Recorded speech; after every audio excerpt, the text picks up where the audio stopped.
Scream Factory has just released the Critters collection on Blu-ray. The set includes all 4 films in the franchise. The 4 films come housed in a thick cardboard slipcase with beautiful art. Because I pre-ordered this set, I received 2 limited edition lithographs. As usual with Scream Factory posters and lithographs, the art is amazing. Each Blu-ray includes a reversible slipcover.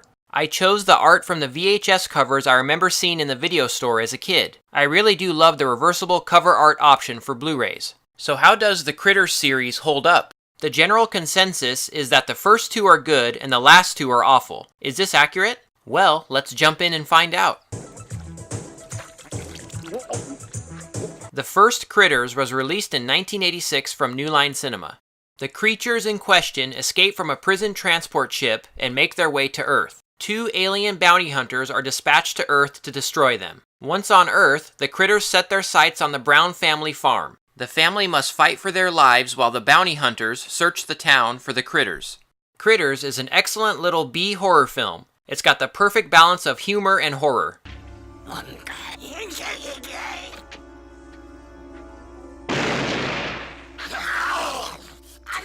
The cast of familiar faces is flawless and play off each other very well. Scott Grimes as the hero kid Brad Brown does a great job carrying the film.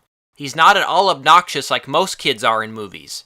And who can forget Terrence Mann as rocker Johnny Steele? His song in the movie, Power of the Night, is classic 80s, and if you have the slightest taste in music, you'll love it.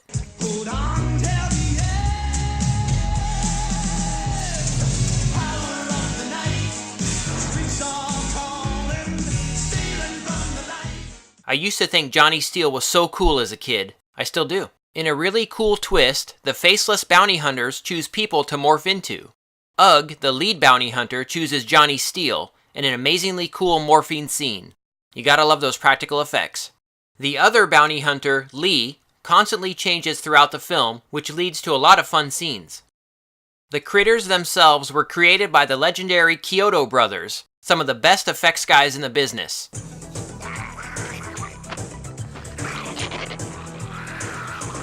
Speaking of effects, this movie is loaded with terrific practical stuff. We've got the Critters themselves, different aliens, miniatures, and model work, and it all holds up so well in high definition. Every movie in the Critters franchise is rated PG-13, and I'm kinda shocked by how much these movies were able to get away with. The makers talk about having to trim some violence to get the rating, but it's still all very effective. And I have to mention the musical score by David Newman. It really is excellent, and his terrific Critters theme is very catchy. It's disappointing that the theme wasn't carried through to each sequel. Critters is a true classic, and this first film is definitely the best in the series. Honestly, it's pretty much flawless. The Blu-ray is loaded with special features. My favorite is the nearly feature-length documentary on the making of the film. It includes interviews with many of those involved in making the movie, but I have to point out a major flaw on the packaging. The Blu-ray states that Scott Grimes, who played Brad, is included in the documentary. He's nowhere to be found on this set, sadly. My guess is that he was originally scheduled to be included but canceled for some reason, and Scream Factory mistakenly included his name on the set. It's too bad, but the documentary is still terrific and very in-depth. Also included is a feature on Critters writer Brian Muir. Muir sadly passed away at a young age, and this touching feature is a must-see. There's also an alternate ending, which I'm glad was changed, commentary tracks, trailers, and behind-the-scenes footage shot on VHS during the making of the movie. Noticeably absent from the special features is the director of the film, Stephen Herrick. I'll always wonder why some filmmakers refuse to take part in the special features on their movies. And it's not like Critters is a bad film, or one that had a lot of studio interference. I'd be proud to have my name on this movie. Hell, at this point, I'd be proud to have my name on any movie. Even Plutonium Baby. Seriously, have you seen Plutonium Baby? I'd even put my name on that movie. Next up is Critters 2, The Main Course. Released in 1988, this sequel has the return of Scott Grimes as Brad Brown. He's heading back to Grover's Bend to spend Easter with his grandma. And wouldn't you know it, the critter eggs left over from the first film have now hatched. Charlie and the bounty hunters from the first movie return to Earth to kill the critters. Critters 2 is probably the best a Critters sequel could have been. The budget was increased to give us more Critters gags and effects, and boy does this movie deliver.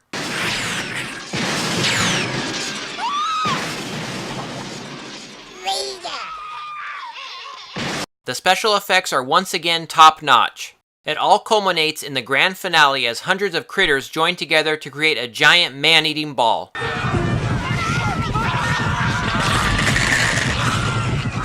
Hard to believe this is PG-13. Once again, the Kyoto brothers outdo themselves with the special effects. I always say this, but if this movie were made today, there would be a mixture of computer-generated and practical effects. And I'm just gonna say it right now. CGI creatures look fake. They just do. There isn't any CGI in the Critters movies, and they hold up so well. There's just something really pleasing about seeing practical effects on screen, and it's one of the many reasons I love 80s horror movies so much. As a die-hard Nightmare on Elm Street fan, I gotta mention this scene, where one of the face-changing bounty hunters nearly morphs into Freddy Krueger. So cool. Critters 2 is the only Easter-themed horror film from the 80s, and it includes this great scene where the sheriff, dressed as the Easter Bunny, is violently murdered by the critters.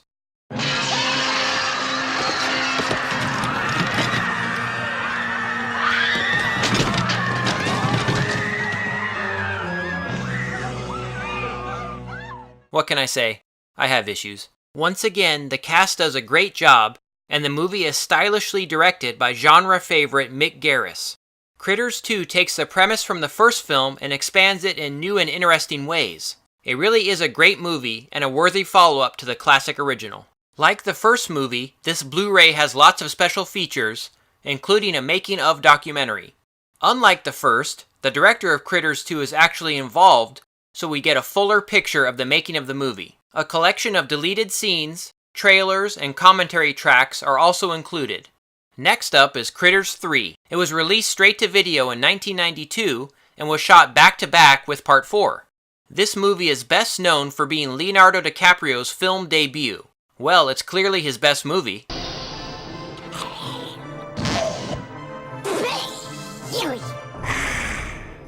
The film has the critters terrorizing a new batch of characters in an apartment building. Somehow, some critter eggs end up underneath the vehicle of this recently widowed dad and his kids. They inadvertently transport the eggs to their rundown apartment complex. Leo plays the son of the jerk guy who owns the building and wants to get rid of the tenants. Charlie is the only returning character from the first two movies. He's hunting critters on his own now and eventually makes his way to the building to help rescue everyone. Charlie's first scene is really bizarre and has him exploding out of the ground or something.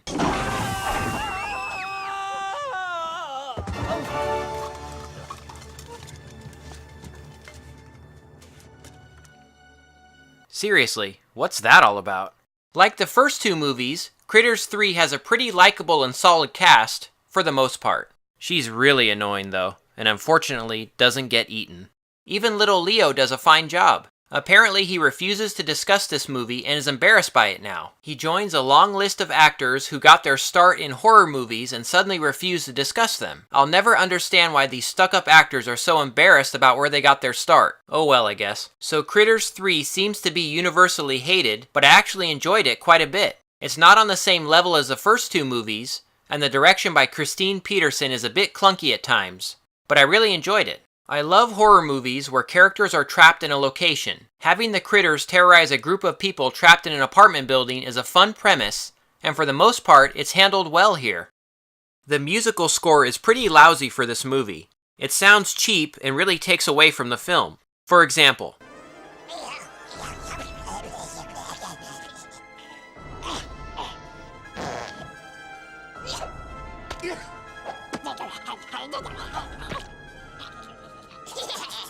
now watch this same scene but with music from the first Critters film.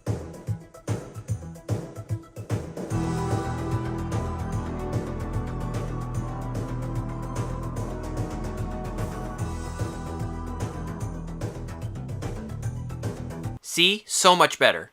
The Critters effects are once again handled by the Kyoto brothers, and although the dramatically reduced budget limits what they can do, there's still some great stuff in there. The critters once again look terrific and feel like real little creatures.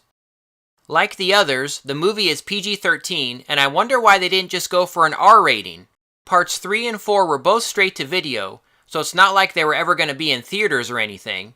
It's fine because they still got away with a lot of good stuff, but it would have been kinda cool to see a Critters movie really go for it with the gore. The movie is short and sweet and actually ends on a cliffhanger, setting up part 4. It was nice seeing Ugg in a brief cameo, although it doesn't stay true to the character. Charlie, my friend. Wow. Wow, it's great to see you. And you as well. He sends a specimen container for Charlie to put the last 2 critters' eggs into because he doesn't want the species wiped out. This character change is carried further in the next movie, so I'll discuss it more then. The Blu-ray doesn't have as many special features as the first 2 movies, but it's still got a nice making-of documentary. I'm really glad Scream Factory chose to include a documentary and commentary tracks for a movie that isn't very popular. It's really nice for fans to have this kind of stuff. Critters 3 is a solid movie, and I really don't understand all the hate that it gets. It's not on the same level as the first 2 movies, but that's okay. Give it a chance. It's a good movie. Critters 4 is the final chapter in the saga. Directed by Rupert Harvey, it picks up exactly where Part 3 ended. Charlie puts the critter eggs into the retrieval pod and gets trapped inside. He's then launched into space in a really high-tech special effects sequence.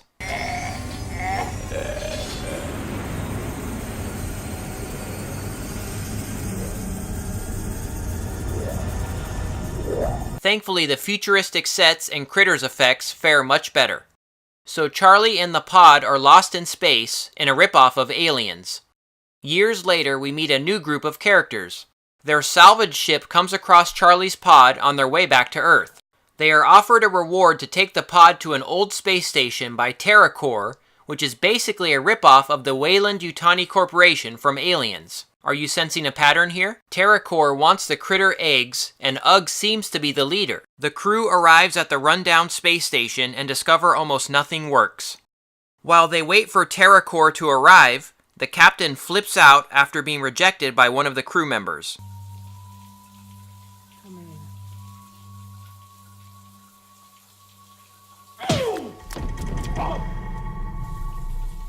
He opens the pod and unleashes the critters and Charlie.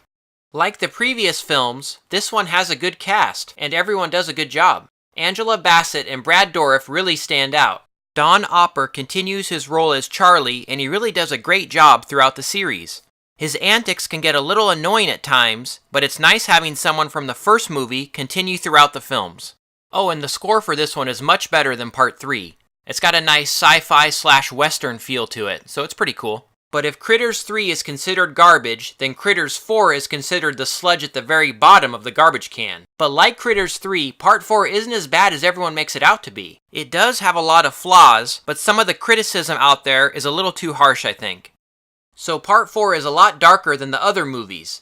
It's still PG-13, but it's missing the humor and lighthearted tone of the other films. That isn't a problem for me. I don't mind a darker Critters movie. The main problem is that a lot of the movie feels like filler. The critters themselves are barely in the film, and the low budget is painfully obvious at times. Apparently the Kyoto brothers weren't on set to operate the critters puppets for this movie. They had other obligations and passed the work off to others. Some shots are great, but in others the critters aren't as alive as they were in the previous films. There's still some nice stuff in there, but it's not as elaborate as it could have been. As I stated earlier, this movie was filmed back-to-back with Part 3, and it almost feels like they ran out of money by the time they got around to doing this one. And why don't the critters shoot their poison darts in this one? Charlie mentioned at one point that these ones seem different, so maybe they're a different breed or something. If they had increased the critters' action and maybe added a bit more humor to the proceedings, the movie would have been vastly improved. But even that wouldn't solve one of my biggest problems. Ugg, the hero bounty hunter from the first 2 movies, is suddenly bad. I don't know who you think you are, what your game is. Hey!